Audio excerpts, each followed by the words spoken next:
Imagine planning a press conference to address a situation that brought a lot of negative publicity to your organization. Your baseball team was accused of cheating, and now you need to answer to it. Spring training is right around the corner. So the purpose of the press conference is to acknowledge the cheating scandal and get past it once and for all. The goal of the press conference is to rebuild the team's reputation. People needed to hear from the Houston Astros front office. You assemble the press, you set up a live feed, you have a principal member of the organization kick off the presser, 2 popular players set to speak, and your brand new skipper. Everything is in place. All the Astros need to do now is offer a well-crafted and well-planned mea culpa. Swing and a miss. This week on the podcast, how to conduct an astronomically bad press conference.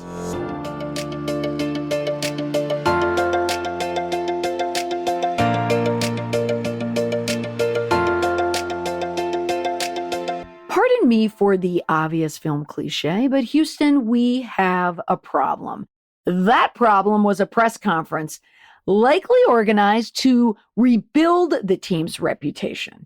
Now, let's go back to November 12, 2019. That's when the website, The Athletic, published a report that the ball club stole signs illegally, trash cans, during its 2017 championship season. This press conference was held last week in February of 2020. That's a lot of time to plan a response, a lot of crisis management brainstorming sessions that ended up resulting in even more damage to the team's reputation. How is that even possible? Well, a guess. Attitude, for starters. Time and time again, I see this particular attitude rear its head, and it never nets a positive result. It's a mix of dismissal, arrogance, and a little okay boomer tossed in for good measure. Now, let me explain. A person dismisses an allegation, the pushback, or any person or group raising a question.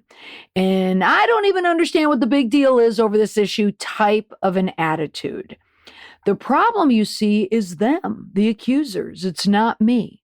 And arrogance brings on a dismissal that the person or organization knows better than the accusers. The rabble-rousers is a term I often hear from these folks. Now, the okay boomer touch, that's the out-of-touch, close-minded opinions associated with the baby boomer generation. That is not to state that people in the baby boomer generation are out of touch. Not at all. Many boomers I know are very social media savvy and definitely know their way around a crisis. I work with them, I see them, I know them on Twitter. However, the okay boomer viral meme, which I love, by the way, is a meme that really captures a category of people who I deal with a lot. It's the concept of viral sharing on social media that is completely lost on them. They don't factor it in when it comes to managing an event, or in the case of the Houston Astros, a press conference. And also, an okay boomer moment may happen with a member of Gen X or even a millennial. But it's mostly with someone who grew up in a day and age where they weren't learning things on social media. They weren't using technology. They weren't digital natives. Thus, okay boomer. Now, the level of scrutiny at the press conference for the Houston Astros and those watching it live was very high. I cannot even begin to understand how any of the talking points managed to make it out of the building, much less make it to air. Now, on today's podcast, tips for organizations that plan to conduct a press conference from the angle of how not to do it. I'm going to talk about the planning, the optics, and the messaging that should go into a press conference, with examples on how to fail at all three, courtesy of the Houston Astros. Let's start with the planning. The first question people from within the organization need to ask themselves is this: do we even need to hold a press conference? In most cases, the answer is no. The press conference is a media relations tactic from the past. Yes, I said it, the past. Press conferences, news conferences, they were scheduled at a time before social media. So the presser was an event that required reporters to leave their desks to cover an unveiling, remarks, or whatever important news the organization had to share. That's not to say that the press conference is obsolete. There are plenty of reasons to hold one still nowadays. However, due to social media, the leaders and other members of organizations can get by with remarks on the fly or after the games. Proof? Ask yourself this question.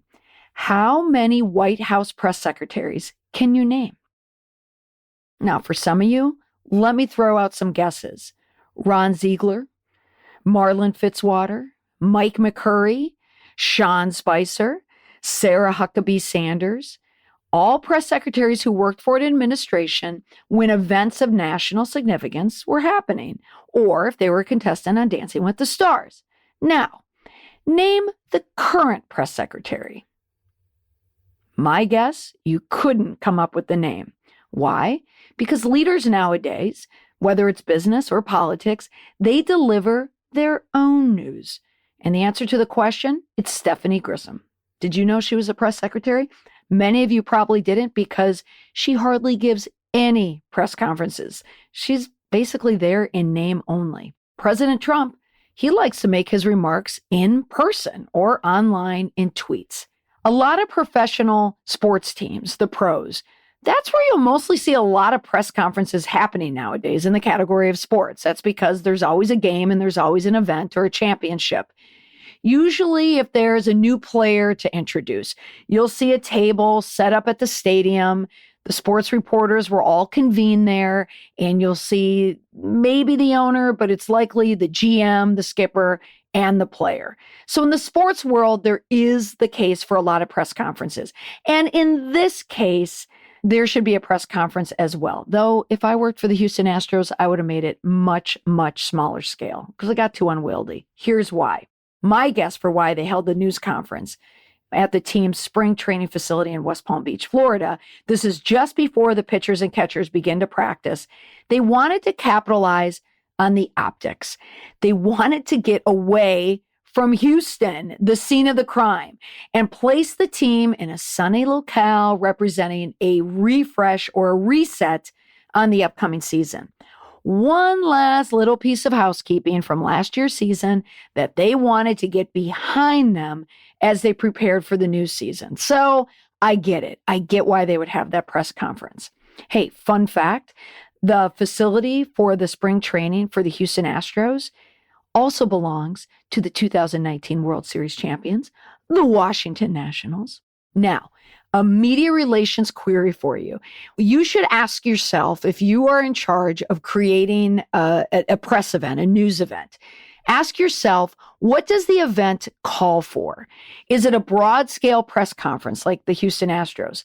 Is it a small scale news conference? Is it a spokesperson or two in front of a mic at a podium or a table, a statement's made, and then a few questions from the press?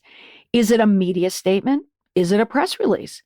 Or is it a video statement shared on social? Or a written statement just designed for social? Now, the last three options are the ones that you're going to see nowadays more often than not. Why? Because they're one way. You write a statement, you put it out there. You create a video statement, you share it. A written statement, you share it. You can get feedback, but you're not going to get real-time feedback as in a reporter is in the room. It's a one-way statement. All right, next, the optics. Now, if you plan to go ahead with a press conference, you need to think about how it will play out on camera. And I mean everywhere, like 360. Not just one camera in front of the table, but all the cameras behind the bank of cameras. All the people holding cell phones. When people are planning conferences, they don't think about that. It's not just one camera person. It's not just the credentialed press. It is every single person holding a cell phone.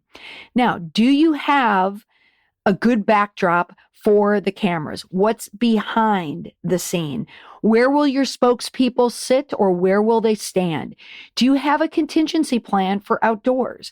What happens if it rains? What happens if it's windy outside? I'm getting ahead of myself here, but when one of the people spoke at the press conference for the Astros, they were handed a piece of paper that almost blew away because it was so windy.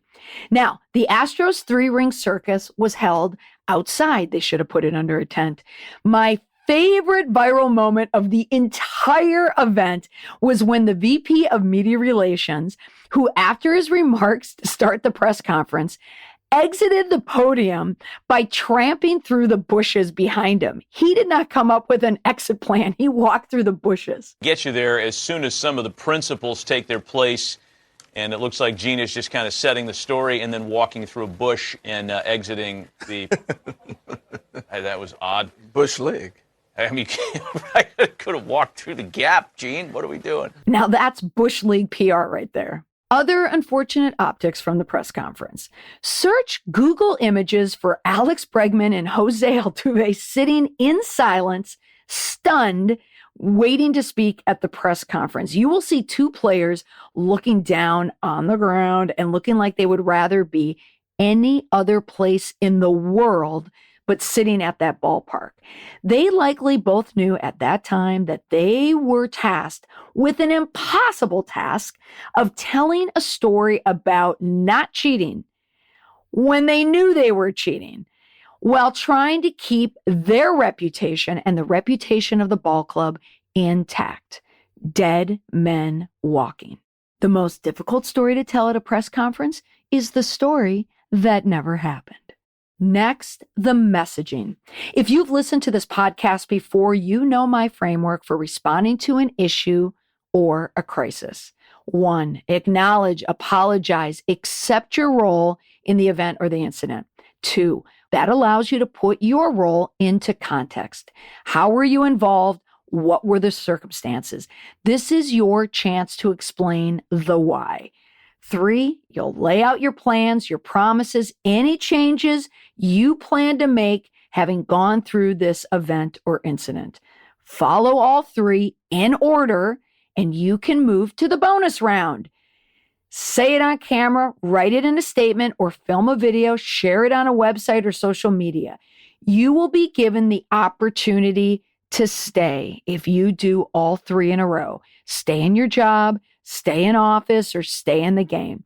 It's your moment of redemption. Fail to deliver all 3, ideally in order, and chances are you will not be given the chance to stay for the bonus round. You're out. Now, back to the Astros. The 3 people we'll focus on for now are the 3 people who spoke primarily at the press conference. The Houston Astros owner, Jim Crane, pitcher Alex Bregman, second baseman Jose Altuve.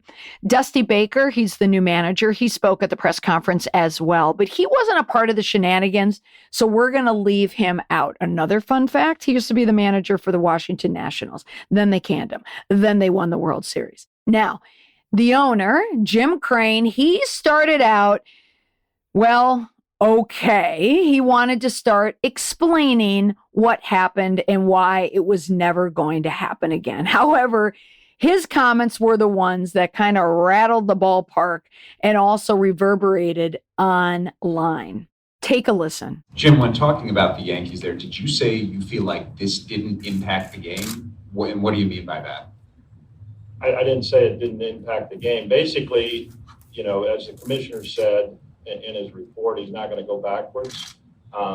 It's hard to determine how it impacted the game, if it impacted the game, and that's where we're going to leave it. Hard to determine?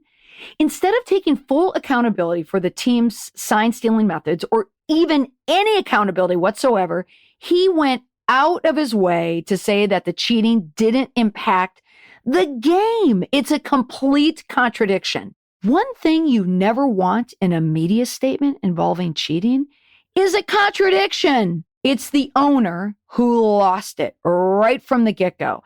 Now we're going to give him a little bit of a break. An owner isn't necessarily going to be on camera a lot. The owner is not going to be a team spokesperson. Usually you're going to hear from a GM, the manager, and the players, not the owner. But this owner, Jim Crane, had a lot of time, a lot of money, and a lot of resources to come up with a good message, and we didn't hear it. So we'll leave it at that. Next, Alex Bregman and Jose Altuve then stepped up and gave brief statements to the media where they sort of apologized for the team cheating in 2017, and they kind of implied that they learned from their mistakes.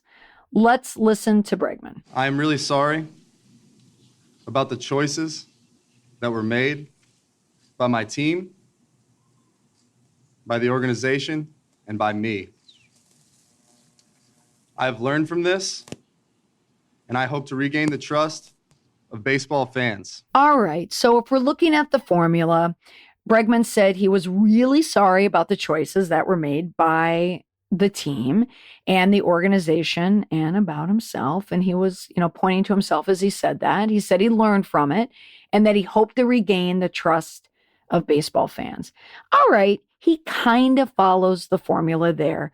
But if you watched his statement, his body language, his tone, you could even hear it in the clip, told the viewer and the listener everything you needed to know. That not only was he uncomfortable with what he was saying, but he didn't mean one word of it.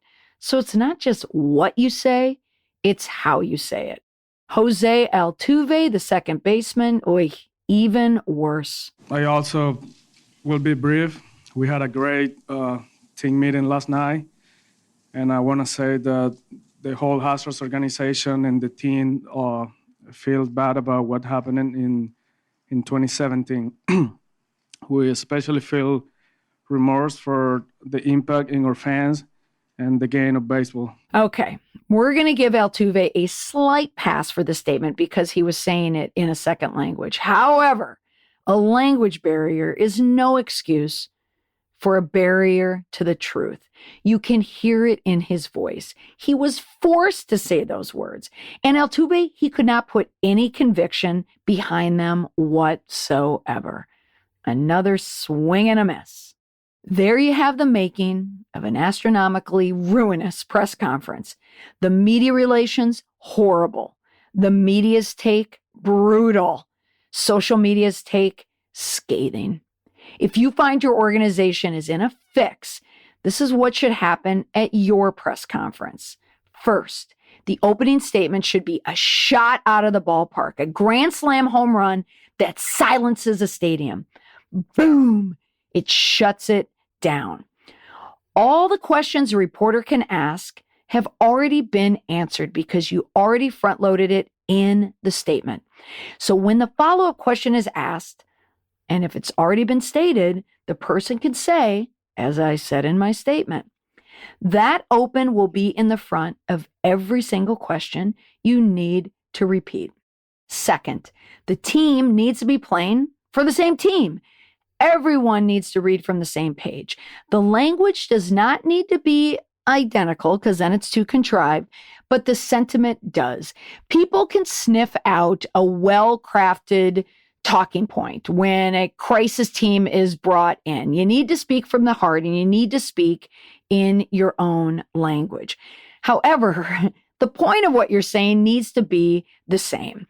The Astros gave the perception that they weren't even in sync with their statements or even prepared for that matter. I had mentioned earlier that when the staffer handed Alex Bregman his talking points on a sheet of paper, he did so halfway through his statement. And Bregman doesn't even reach for them, and the staffer just takes it away. Makes me wonder if Bregman was just speaking off the cuff or if he was going down a road and someone said, get him those talking points immediately, or if someone noticed, you know what, he doesn't have his talking points, go get it to him. But it all happened on camera. No preparation whatsoever. Next, you should never count on an attitude of happenstance as your narrative, as, it happens, because that's not news. The news becomes that you don't think it's news. The press conference was set in motion to acknowledge your role, explain what happened, and then you have to convince everyone that it's not going to happen again. And then you have to make sure that it doesn't. Do not use the Houston Astros media event for your crisis communications playbook. The moral: The stories that are increasingly difficult to manage are the ones that are not true in the first place.